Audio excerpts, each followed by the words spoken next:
Baik, Om Swastiastu, Bapak Ibu.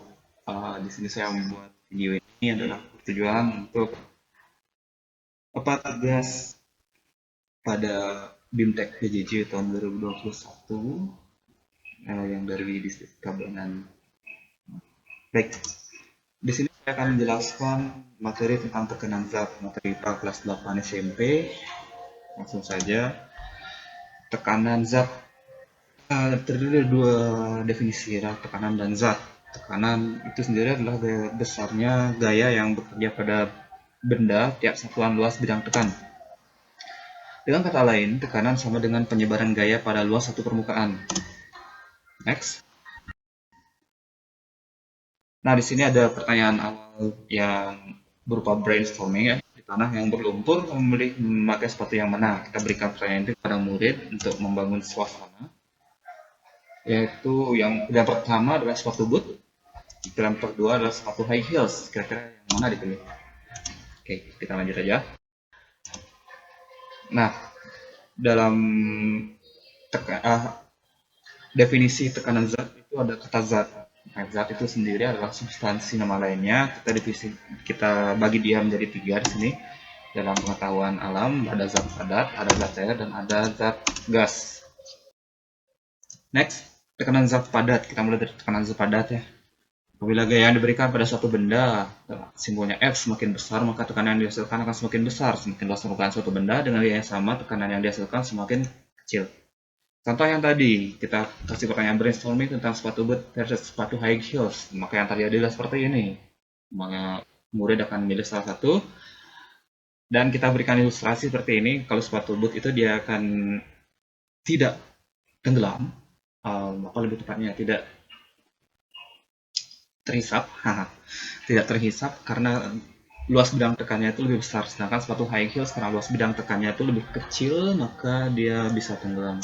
Dan akibatnya bisa terlihat seperti ini. Di sini kita lanjutkan dengan rumus untuk menghitung tekanan zat padat, yaitu P sama dengan F per A. P itu sendiri adalah seperti ini, F per A dan deskripsinya. Next. Yang kedua ada tekanan zat cair. Nah, di sini kita kasih ilustrasi kucing yang sedang berenang atau makhluk hidup yang sedang berenang pada umumnya.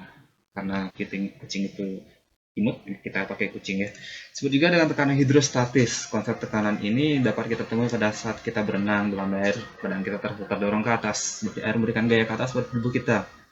Gaya itu bersifat melawan berat benda dalam air, itulah yang menyebabkan benda dalam air terasa lebih ringan. Karena gaya tersebut bekerja pada suatu bidang, maka benda itu dapat dikatakan mengalami tekanan dari air. Dengan kata lain, air atau zat cair mampu memberikan tekanan. Tekanan pada zat cair atau tekanan hidrostatis besarnya bergantung pada kedalaman atau ketinggian dari permukaan zat cair, massa jenis, dan percepatan gravitasi. Penjelasannya, kita masuk ke percobaan. Di sini percobaan tekanan hidrostatis itu ada sebuah tabung yang dilubangi dengan 3 lubang ya, ABC lubangnya. Nah, kita suruh murid memperhatikan aliran air yang diberi 3 lubang, bagian atas A, tengah B, dan bawah C. Pancaran air yang paling jauh ditunjukkan oleh lubang bawah C, lalu tengah, kemudian atas. Urutan adalah CBA. Maka tekanan pada lubang bawah C lebih besar daripada tekanan B dan A. Maka sumbernya adalah PC lebih besar dari PB, lebih besar dari PA. Nah, ini rumusnya. Dan lanjut, ada materi tentang hukum Archimedes. Jika sebuah benda dicelupkan dalam zat cair, maka benda tersebut akan mendapat gaya yang disebut dengan gaya apung sebesar berat zat cair yang didesak oleh benda tersebut. Jadi didesak oleh zat cairnya ke atas. Nah, ini adalah beliau Archimedes, dan persamaannya adalah seperti ini dengan keterangannya. Oh, enggak, besarnya gaya apung menghitung ini ya, menghitung besarnya gaya apung dirumuskan sebagai berikut. Penerapan hukum Archimedes sendiri adalah pada kapal laut dan kapal selam, di mana kedua teknologi ini mengandalkan gaya dorong ke atas untuk melakukan apa yang bisa dia lakukan. Nah, itu yang selanjutnya ada hukum Pascal. Berbunyi sebagai berikut. Apabila tekanan diberikan pada satu bagian zat cair dalam satu ruangan tertutup, akan diteruskan oleh zat cair ke segala arah dengan sama besar. Nah, ini beliau, Blaise Pascal, yang menemukan hukum Pascal ini atau menciptakan hukum Pascal ini. Dan ini adalah persamaannya. Dan penerapan hukum Pascal itu ada pada, coba ini, ada dongkrak hidrolik. Selanjutnya ada tekanan gas. Nah, angin adalah fenomena yang terjadi akibat perbedaan tekanan gas atau udara, di mana angin bertiup dari daerah yang tekanan udaranya tinggi ke tekanan yang ke daerah yang tekanannya lebih rendah. Nah, angin ini adalah salah satu contoh dari tekanan gas ruang terbuka. Oke, tokoh yang berperan di sini adalah Robert Boyle.